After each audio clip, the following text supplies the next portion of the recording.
हैं। किसान भाइयों, हम आपको बताना चाहेंगे कि आप अपनी प्याज की खेती के लिए उन्नत किस्म के बीजों का इस्तेमाल करें। जब हम उन्नत किस्म के बीज की बात करते हैं तो उसका मतलब होता है या तो आप प्रमाणित बीज का इस्तेमाल करें या ट्रूथफुली लेबल का इस्तेमाल करें।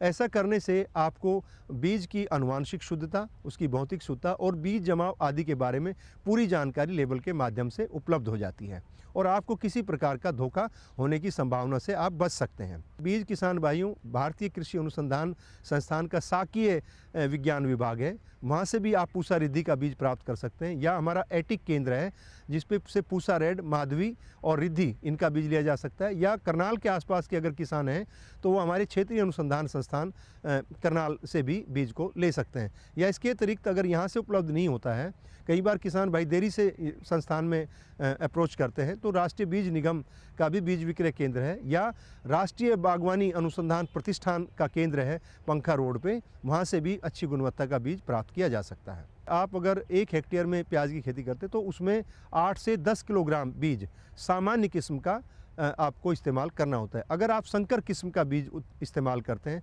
क्योंकि आजकल संकर किस्में भी बाज़ार में उपलब्ध हैं, तो उसका 6 किलोग्राम बीज 1 हेक्टेयर के लिए पर्याप्त रहता है। अगर बीज उपचारित है तो आपको पुनः उपचार करने की आवश्यकता नहीं है। ये आपको तभी सूचना मिल पाएगी अगर आप डिब्बाबंदी का बीज लेते हैं। कई बार किसान भाई अपने पड़ोसी किसान से, आसपास के गांव के किसान से भी प्याज का बीज अक्सर लेके इसकी खेती करते हैं।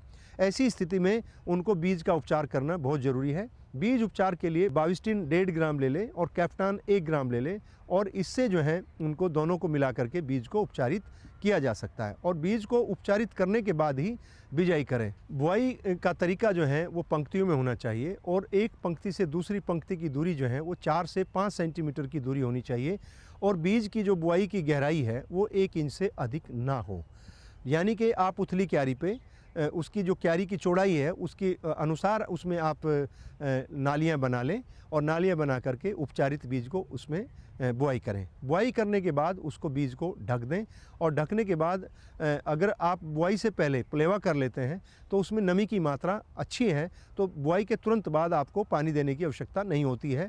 अगर आपके खेत में नमी की मात्रा कम है तो आप बिजाई के बाद, जैसे आपने बिजाई कर ली और उनको ढक दिया, ढकने के बाद आप उसमें जो पुआल है, धान की जो पुआल है या फसलों के सुरक्षित अवशेष हैं जो स्वस्थ हैं, कई बार किसान भाई खरपतवारों के पौधों का इस्तेमाल करते हैं, उससे उनके साथ जुड़े हुए जो बीज हैं या कीड़े हैं या बीमारियां हैं वो आने की संभावना रहती है। इसलिए अगर आपको अपनी पौधशाला को ढकना है तो ढकने के लिए आप अच्छी गुणवत्ता का उत्पाद यानी कि धान की पुआल का इस्तेमाल आप कर सकते हैं, और उसके बाद उसको फुहारे से पानी दे दें।